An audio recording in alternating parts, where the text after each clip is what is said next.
Hello everyone. Hi. Welcome to Together with Temis. This is the VIDEO.Intro family. If you're a returning subscriber, thank you for coming back and thank you for watching our videos. If you are new to this channel, please remember to press the subscribe button, like and share. Today, we will be sharing with you our experience living in Portugal as a family of 4. So we had our newborn baby here in Portugal, and we'll be sharing our experience with you, what it feels like living in Portugal for 4 months now. To give it context, we'll be taking it based on category like transportation, weather, food, healthcare, and things like that, so that we would really be able to share with you our personal experience and what we feel like as a family moving from Nigeria and now living in Portugal. So stay tuned.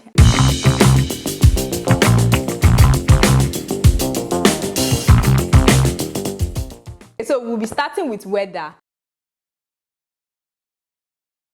The weather, there are 2 different things, right?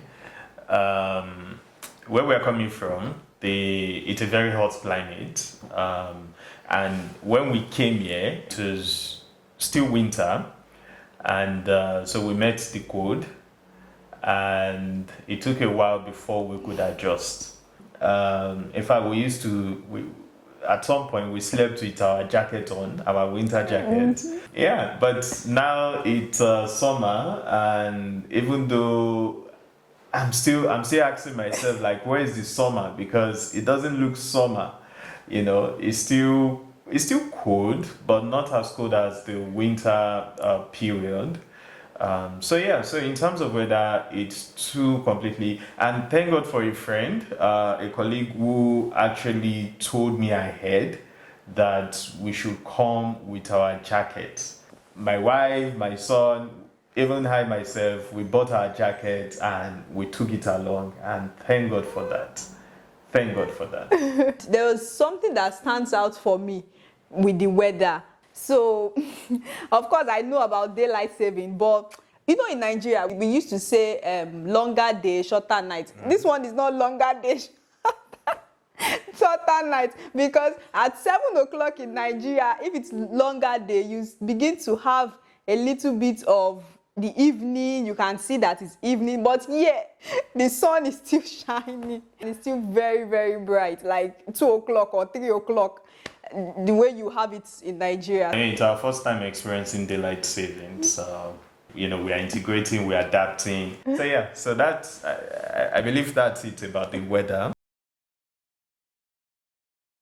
In this place, there's park. You can go to the park. In fact, there's equipment, gym equipment. You can take a walk. There's hill everywhere. You know, you climb hills. I mean, there was a time we walked for about 3 hours while I was still very heavy, and I didn't even feel it that I was walking, because we didn't sweat. Yes, we didn't break a sweat. When we get to some point, we take a rest at the park. We just go into the park, sit down, and we continue. I think it's something really nice. What do you think? Every locality, there is a park, and some of those parks have those exercise equipment or the gym equipment. We get to go out in the night. The people too are good. Yeah, very friendly and nice. Yeah, a sprinkle, a sprinkle of this and that, if you get what I mean. But above all, I think it's all good. And they have this culture of greeting. I mean, before you even greet, they greet you. I do tell people that their culture is similar to ours.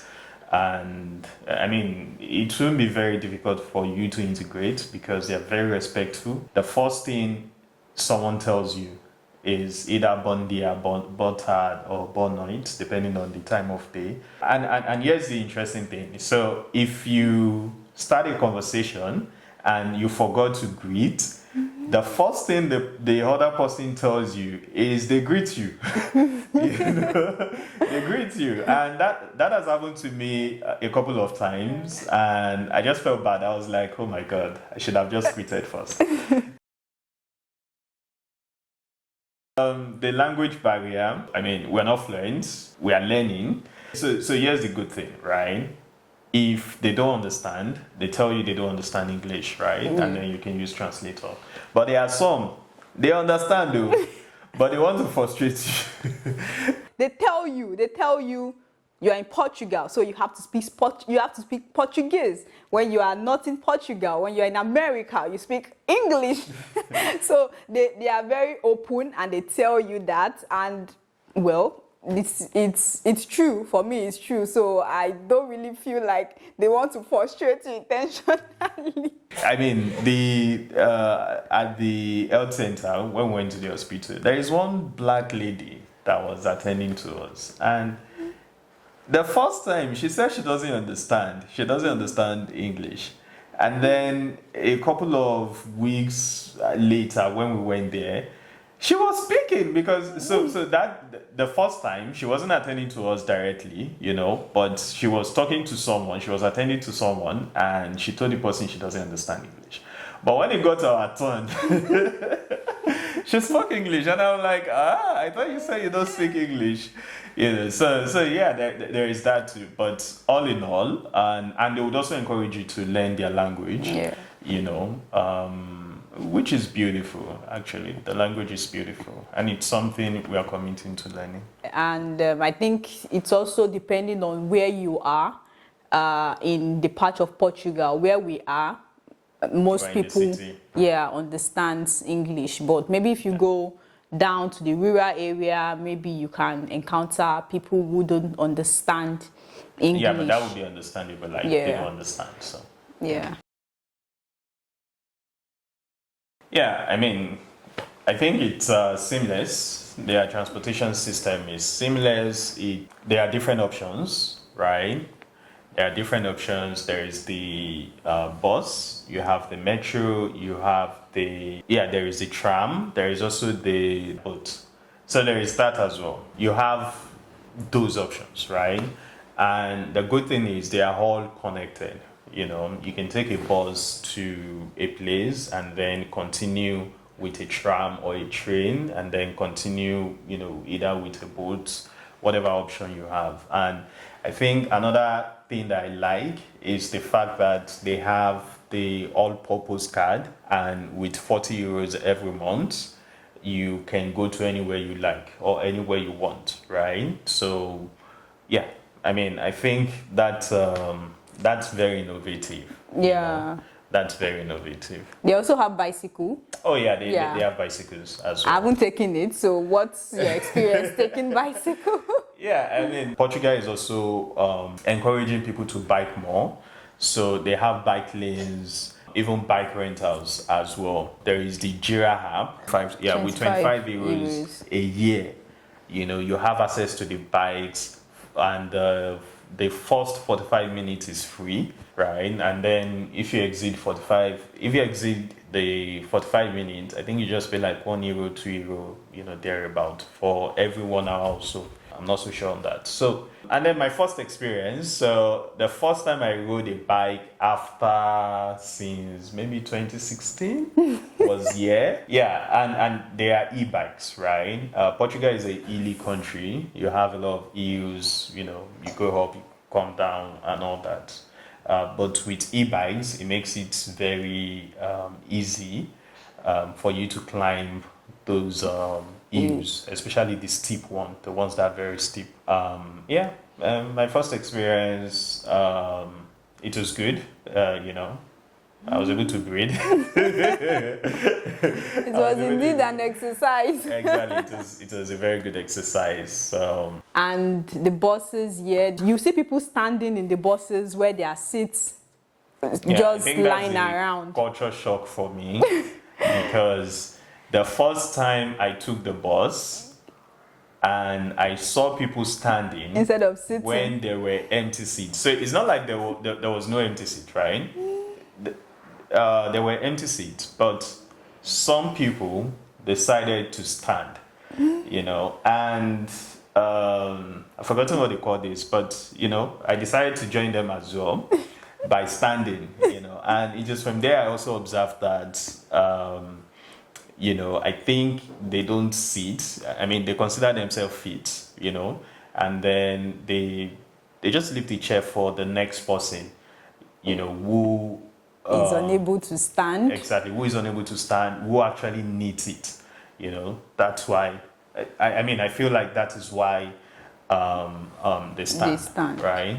Unlike where we are coming from. If you enter a bus and there are empty seats, whether the seat is reserved for pregnant people, elderly, or physically challenged too, they will rush and sit there. For the couple of months that we've been here, there are a lot of markets, supermarkets, I mean stores, local stores that you find. They call them mercado. That's the market. The food with as little as €2, €3. You get a full chicken feeding here, and with, depending on the family, 200, 300 euros. But if you're a single person, I think with 100 euros, 150 in the city, depending on where you are, because it's a little bit more pricey in the city compared to the rural areas. There are also African markets here. When we moved here, one of the problem I had, because I was pregnant at that point and I was craving pepper. There's no hot sauce, so because as a Nigerian, you know that pepper is important in the food. Again, if you are coming, I would really advise you bring a lot of pepper with you. Maybe dried pepper. Yeah, I think it's allowed at the airport. We brought in a little bit. There are African markets that you can go. You can get some of those things. This type of bread that I like. I mean, in Nigeria for like 3 years, I didn't eat bread. But when I came here and I tasted that bread, I'll look for the name and then maybe we can put it somewhere in the video or in the description. It's very, very delicious. That bread is very delicious. And bread is just like, bread is actually cents. The one I buy is like 65 cents. Feeding is not that expensive. Yeah. Same. C means yes. We are learning the language. Okay, so for me, I think the healthcare system here is good. Not really compared to where we are coming from, because our first son, I gave birth to him in a government hospital in Nigeria. And our second son, I gave birth to him in a government hospital as well in Portugal. And when you compare government hospital and government hospital, I think in terms of the professionalism of the nurses and the doctor, I think it's okay. I think they are both okay. They both care, attend to you nicely.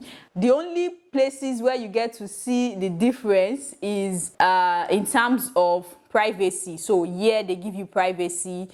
They allow your loved one in, like it's non-negotiable. Your loved one is allowed in during labor, during delivery. But in Nigeria, you know, you have to talk to some people to allow those things, which is like a norm here. So during the delivery of our first son, it was very stressful for me in Nigeria. You know, I barely slept. It was so when the when the contraction started, yeah. It was in the night, and then they would send me, go and buy this one, go and buy that one, go and buy this one, and it's totally different. Yeah, you don't even buy anything. Yes. Right. The only thing is you stay, you know, personal attention, yeah, emotional support. Yes. That's just it. You know, unlike there, at some point I could become a doctor if I want to, because you know they are sending me this, they are sending me that. I already know the names of the drugs now. It's just for me to learn how to inject and this thing. You know? So, but yeah, it was very stressful. But yeah, it's totally different. I even remember when they gave us the list, the baby list, the delivery list, things you need to bring when you're coming. The only thing that was there is the baby clothes, and even the clothes, they said one. You Yes. bring one clothes. What else? The Mothers changing outfits when you are going home. Shikena, Sefini. Yeah, That's it. and car seats. You know, but where we are coming from, we bought Nightingale, we bought cotton wool, we bought spirits, we bought hand glove. You know, we bought almost everything that was needed. The cost of living in Portugal, I think, depending on where you are, can either be on the high side or can be relatively fair. When we relocated, while we were looking for an apartment, I mean, when you go to the rural area, you see apartments that are way cheap. But when you come to the city and the city center, you see apartments that are way expensive. Yeah, depending on your preference and where you want to stay, I think you can always find what is within your budget.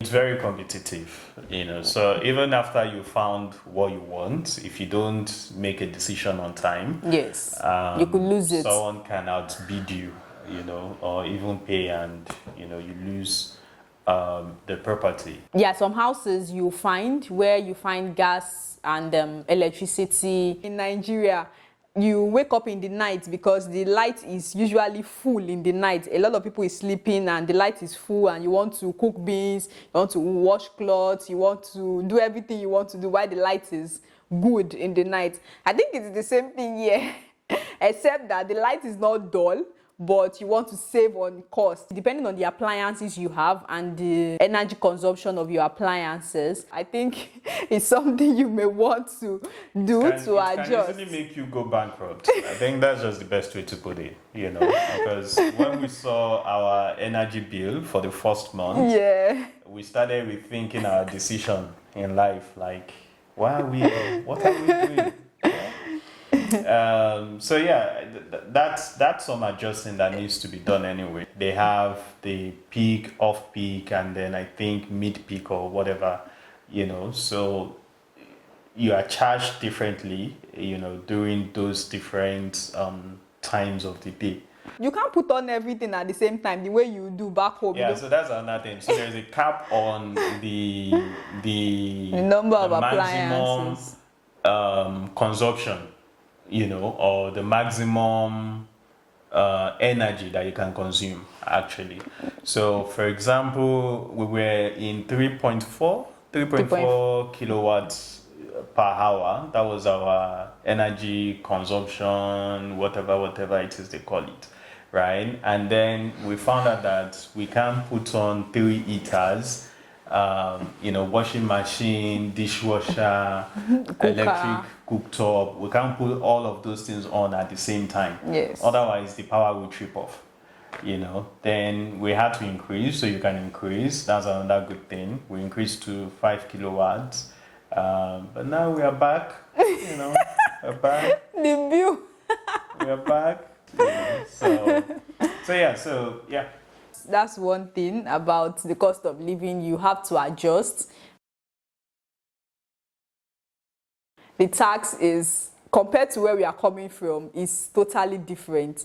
In Nigeria, we have 7.5 for VAT, but here it is 23%. And when you look at it, when you're buying small things, you really don't see the difference. But by the time you start purchasing large items, voluminous items, then you start seeing the difference in the tax that you are paying. Apart from the personal income tax that is being deducted from your salary, the little things you are also purchasing, there is tax being taken off those things as well. And you're not careful, they'll send you back home. That's on the streets. But to be fair, we are also seeing the usage of those taxes, right? And we can see it in healthcare. I think one thing we forgot to mention was that to give birth to our son, we're still going to pay. Sorry, we're still going to pay. They are still preparing the bill, right? But what came as shock was that when we went there, and then when my wife delivered and we left, we didn't pay a dime. Yes. We didn't pay a dime. So, but what they told us is they'll send us bill and all of that. But at the end of the day, it's not going to be very expensive, So yeah. We don't have, let me just put the disclaimer out. We don't have a lot of experience there yet, because we're still trying to get our son in school. But some of the things we've found out, some of the things we've learned, while trying to search for school, we're going to share them with you guys. So for schooling, compulsory primary education or compulsory education does not start until 6 years. Yeah. So that means from 0 to 6, you are not required or you're not obligated to send your child to school. Depending on the age of the child, you either be in kindergarten. I think up to 6 years is kindergarten. It's 6 years and above that the child will be in primary. In primary, yes. So that came as a shock because in Nigeria, my son was already in nursery 1. And if we had waited some time, maybe we would move to nursery 2. And then they are telling me he's going to go back to kindergarten. And I'm like, anyway, you say what? The good thing is that their kindergarten is not really like kindergarten because they have a lot of activities that they do, right? Yeah. There is the drawing, there is the painting.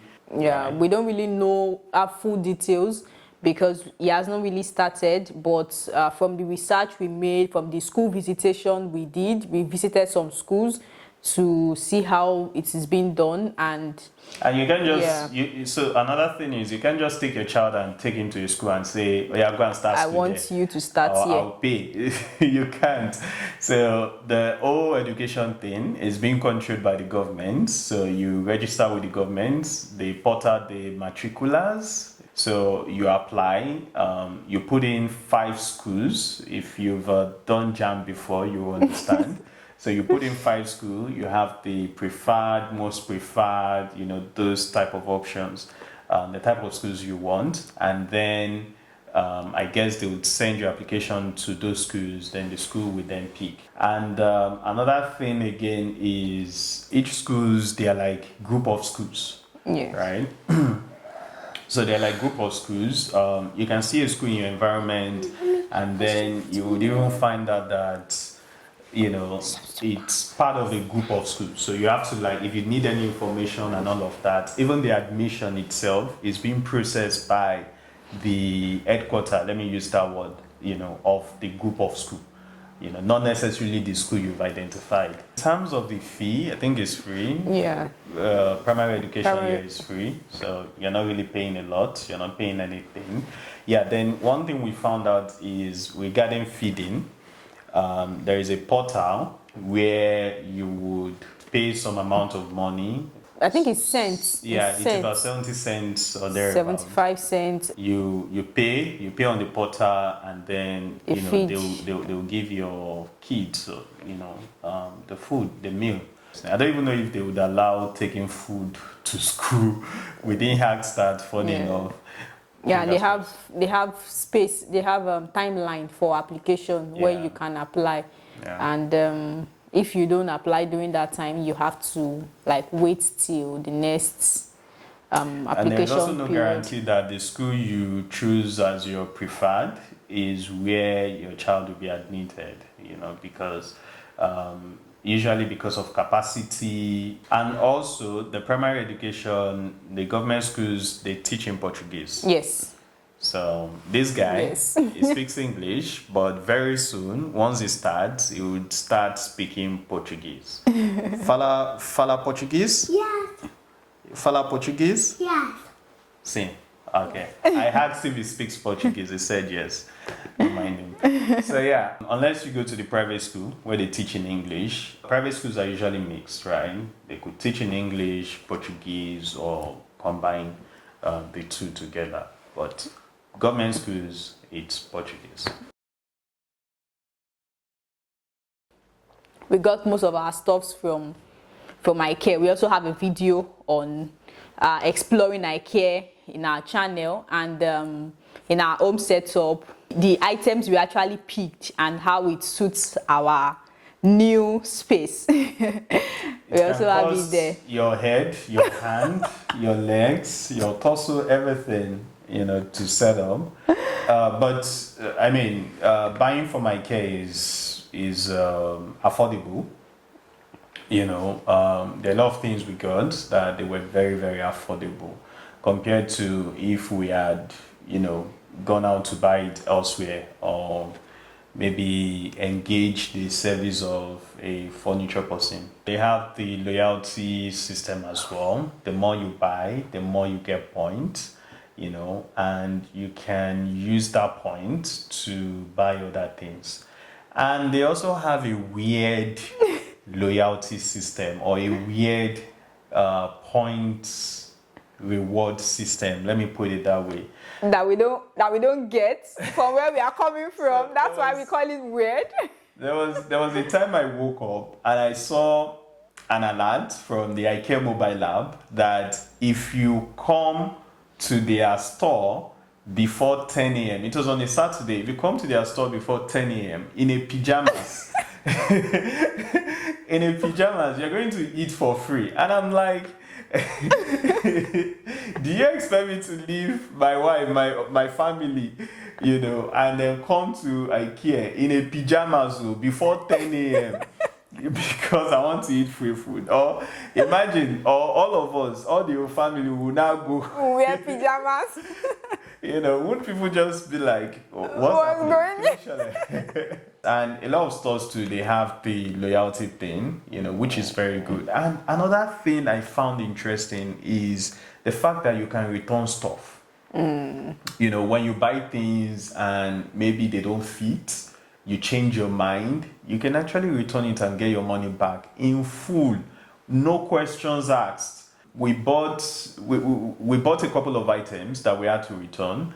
We bought TV stand from Wharton, and this one even shocked me because it was like 3-4 weeks rather, yeah, after we bought it, and but it didn't fit, right? So we decided to use a TV console. We decided to put the TV on a TV console instead of mounting it to the wall. So we took back the TV stand, the wall mount, and the carton. I mean, we've already removed it. We've tested, tried to fix it, and all of that, and no questions asked. You know, in fact, I was thinking that okay, the guy would be like, you've already torn the polythene where the screws are. I was thinking the guy would be like, sorry, you know, you can't take it back. But the guy collected it. I was like, oh my God. Like, okay. Typical what you find where we are coming from. Dance. Dance, okay. You like the dance? Is there any other thing? Yes. What else? Right. Right? Mm-hmm. What's right? Right means 1, 2, 3, 4. You also the get numbers. Right. Okay. The number system, okay. Okay. Yeah. So do you want to tell them some of the numbers you've learned? Yes. Okay. What is 5? Do you know 5? Yes. What's 5? Cinco. Thank you for watching our video, and we'll see you in the next video. Bye. Bye. Do you want to go inside or you want to stay here? So sit down. Okay, moving on to feeding and shopping. So here there's a lot of supermarkets.